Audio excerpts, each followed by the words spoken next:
This is lesson 11 on rates, ratios, and proportions. The vocabulary we need to know is what a ratio is, what a proportion is, and what a rate or unit rate are. A ratio is a comparison of two quantities by division. A ratio of A to B can be written as A colon B or A divided by B. We'll see this a lot, and we'll be converting many times this colon kind of ratio to something like this. This is much more applicable to what we do. A proportion is a statement that two ratios are equivalent. 1/3 is equivalent to 2/6. This is a proportion. A over B equals C over D. Again, that's a proportion. A rate is a ratio of two quantities with different units. Okay, so down here I have 34 miles over 2 gallons. So I have two different quantities, 34 and 2, and they have different units, miles and gallons. Now, we also talk about the unit rate, a rate with a second quantity of 1 unit. So here I see 17 miles to 1 gallon. Notice this is the unit rate because it's 1 gallon. In other words, you've heard of this as 17 miles per gallon.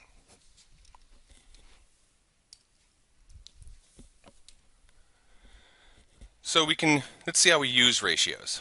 Okay, if the ratio of faculty members to students at a high school is 1 to 15, and there are 675 students, how many faculty members are there? Well, the first thing we want to do is we're going to take this ratio, this 1 to 15 ratio, and we're going to write it as a fraction. So let's see. So I have one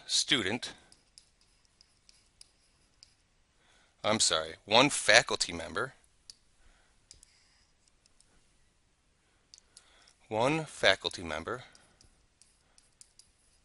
to 15 students.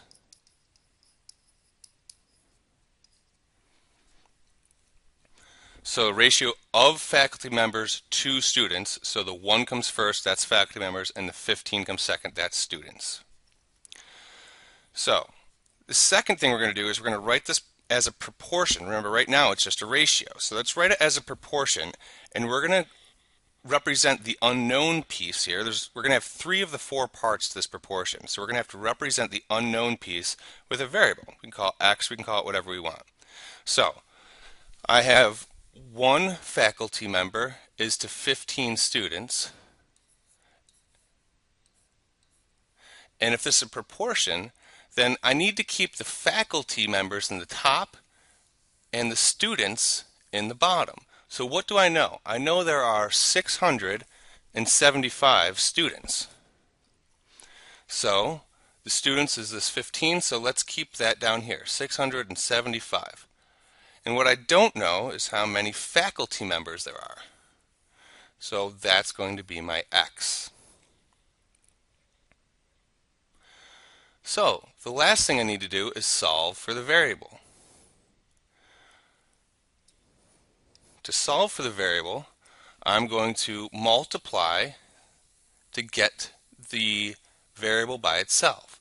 So I have x over 675, so let's multiply both sides by 675. So 1 over 15, and I have to multiply this side by 675, equals x over 675. I'm going to multiply this side also by 675.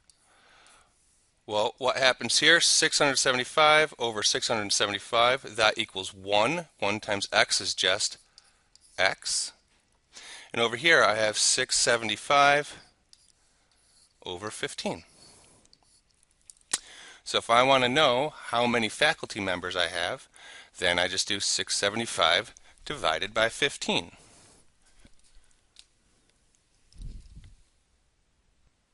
So 675 divided by 15 equals 45. So 45 equals x. So 45 faculty members if there were 675 students. All right, so how do you find a unit rate of something like miles per gallon, or in this case, hot dogs per minute? So Takeru Kobayashi of Japan, he ate 53 and a half hot dogs in 12 minutes to win an eating contest. So what we want to do is find out the unit rate in hot dogs per minute. So in other words, how many hot dogs did Mr. Kobayashi eat in 1 minute? And we're going to round our answers to the nearest hundredths. So make sure you have a calculator or something ready. First thing we want to do is set up our proportion. So we have 53 and a half hot dogs. And he did that in 12 minutes. And what we're looking for is how many hot dogs, which we don't know, so that's a variable, in 1 minute. Okay, so now I have a proportion, and I can easily solve this. You can multiply both sides by 12 to try and get rid of the denominator, or just do exactly what's happening here.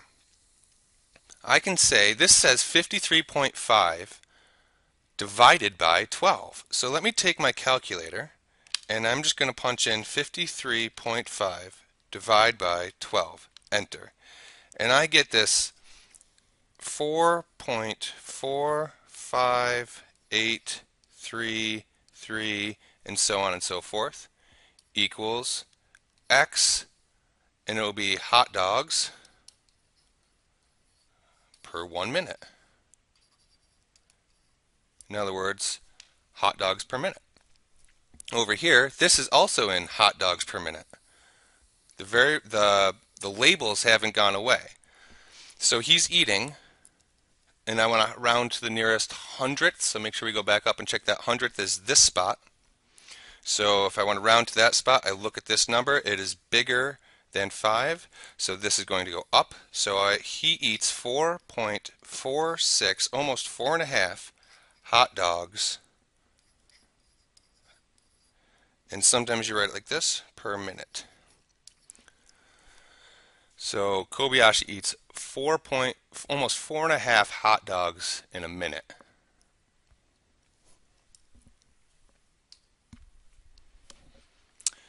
All right, let's look at cross-product property. So easy ways to kind of solve proportions.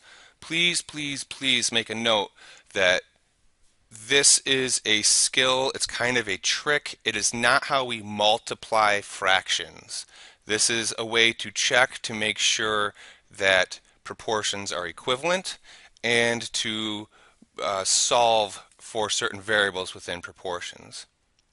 So it's always the case if the proportion is true, so if both of the fractions or both of the ratios are truly equivalent, it will always be the case that the cross products are equal. So what do we mean by cross products?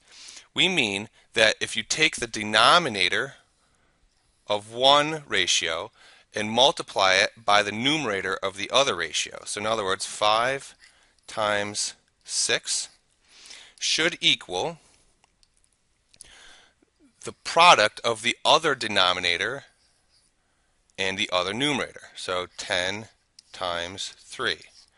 And is it true that 5 times 6 equals 10 times 3? Well, 5 times 6 is 30, and that equals 10 times 3, which is 30, so that is true.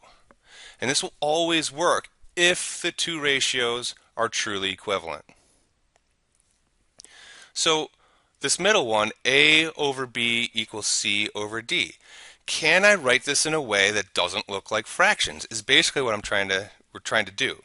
Sure, I can use the cross product rule. Once again, I will take the numerator of one times the denominator of the other. So I get A times D. And that equals the numerator of one times the denominator of the other, B times C. So AD equals BC, and that's a true statement. So let's simplify this last one over here. So I have a 5 times W, so 5W, and I have a 9 times 3. So 9 times 3 is 24. 7. So 5W equals 27. Again, this is a true statement. So let's see what W equals in this case.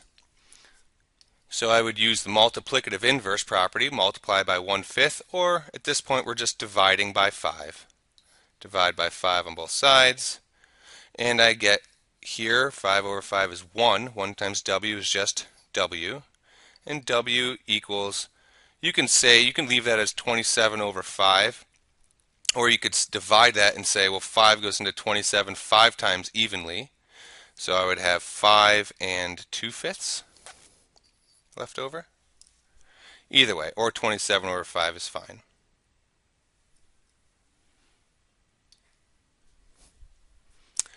Alright, so here's your check your understanding. This is a little bit tricky, but you do exactly what we just talked about using the cross product property to solve for x. Do this in your notes, please. Make sure that you take this entire piece here, multiply by this entire piece, and then it should equal this entire thing times this entire thing. Alright. Enjoy, have fun, put this in your notes, and I will see you next class.